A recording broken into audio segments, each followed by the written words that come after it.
Hello and welcome to this ETOA Snapshot session. I'm Rachel Reid and I am joined by our resident tourism stats expert, David Edwards. Today we are going to be discussing demographic changes and how they might affect tourism in the future. So David, can you kick us off with what's looking likely to happen demographically? I can indeed. Thank you very much indeed, Rachel. And we will start by looking at a chart. And this chart is the projected EU population change between 2019 and 2100, which I know is a long period, but sometimes it's helpful to look further into the future. So we start on this chart on the left-hand side with the population as it is estimated to have been in 2019. Then the second bar is the cumulative projected number of births over the next 80 years, followed by the cumulative projected number of deaths. What can we see then? With the fourth bar along, well, we can see that the natural change that is expected for the EU's population by 2100 is a reduction of 114 million people. However, that will partially be offset by inward migration of 83 million. But that still means we'll end this period with around 31 million fewer population in the EU than we begin the period. And before we come to the conclusion that, oh, this is so far into the future, it doesn't really have meaning, well, it's worth noting that the population is projected to actually reach its peak in 2026, so just 4 years from now. What about the age distribution of the EU population? What we're looking at here is the red bars as 2019 and the blue bar, 2100 population in millions. And what we can see is the only age cohort to see projected growth are the elderly. We have got declines in children and particularly in those of working age. And indeed, the share of the population that is elderly will increase from 1 in 5 to 1 in 3 over this period. So what are some of the potential implications for European tourism of these sorts of changes? Well, an aging population will mean more visitors will have accessibility needs in the future. Increased demand for products and experiences that appeal to a mature visitor and a stable or declining demand for child-focused products and experiences. Furthermore, a delayed retirement age and/or higher taxation due to what is called the greater dependency ratio, so more old folk and children relying on fewer working age folks. There will also be increased prospects of labour shortages, which in a sense we're already starting to see in some parts of Europe, putting upward pressure on wages and/or driving technological solutions. So what are some points to ponder then for us to discuss?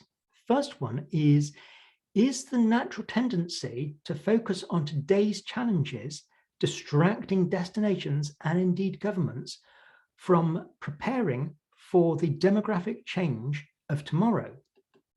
Second point, might socio-demographic change have a more significant impact than pure demographic change? For example, more solo travellers and more same-sex couples. And our third and final point to ponder is that the travel behaviours of today's 60-year-olds are not the same as those of 30 years ago.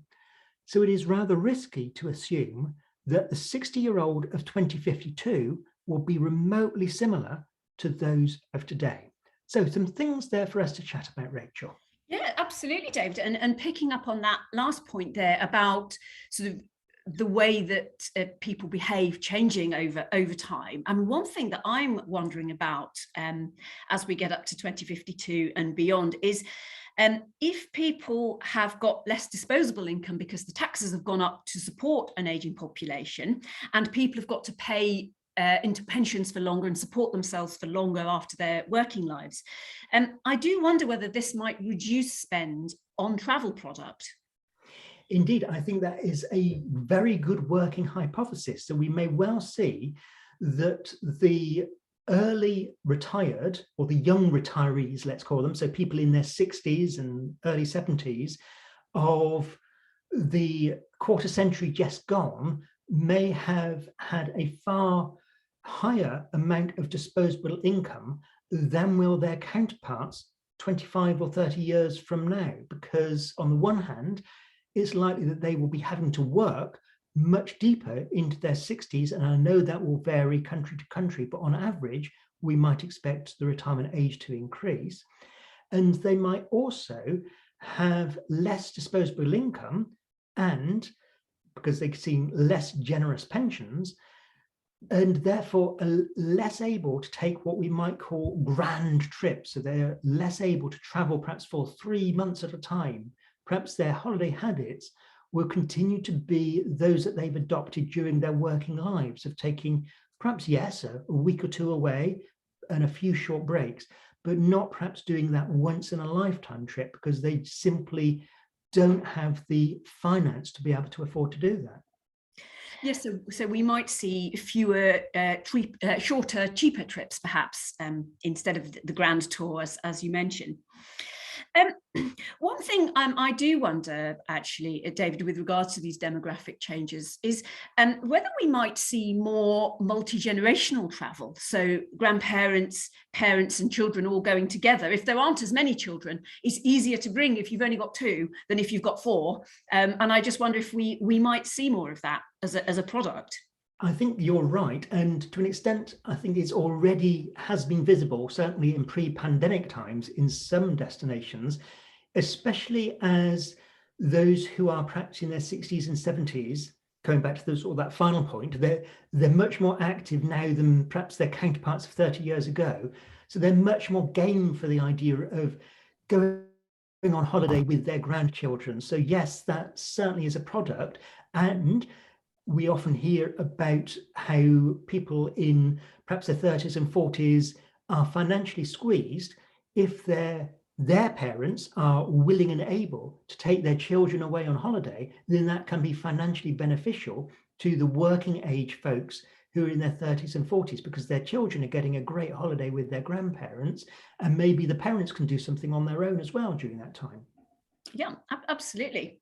And also just thinking, David, about preparing for these changes. Obviously, we can see the demographic predictions. Of course, whether we can predict how that will affect travel is much trickier. And just thinking about preparing for these changes, whether that's led by destinations or by business, because we often see at the policy level, not just in tourism, but just generally, there is a tendency to be reactive rather than proactive, because it's so difficult to know what one should be proactive about, as it were. Indeed. So we spend an awful lot of time what we might call firefighting, so dealing with today's challenges and trying to figure out, right, what do we do tomorrow, literally tomorrow, rather than thinking about what do we do next year, what do we do in 3-4 years time. I'm sure there will be some real winners within the tourism sector for those who are really looking at what is happening to socio-demographic change and demographic change, and realizing where the opportunities sit, and starting to develop products, services, experiences that will appeal to people perhaps whose tastes are evolving, as well as the ways in which the demographics of society is evolving. Yes, absolutely. I mean, this is a very interesting topic, David, that I think affects more industries just than tourism. So I think it will be interesting to see how this develops. And just as we close, I'd like to mention that you can see many reports that David and I have put up on our Insight Hub, etoa.org/insight. So do have a look on there if you have not been. And we hope to see you again on another Snapshot session soon. Goodbye.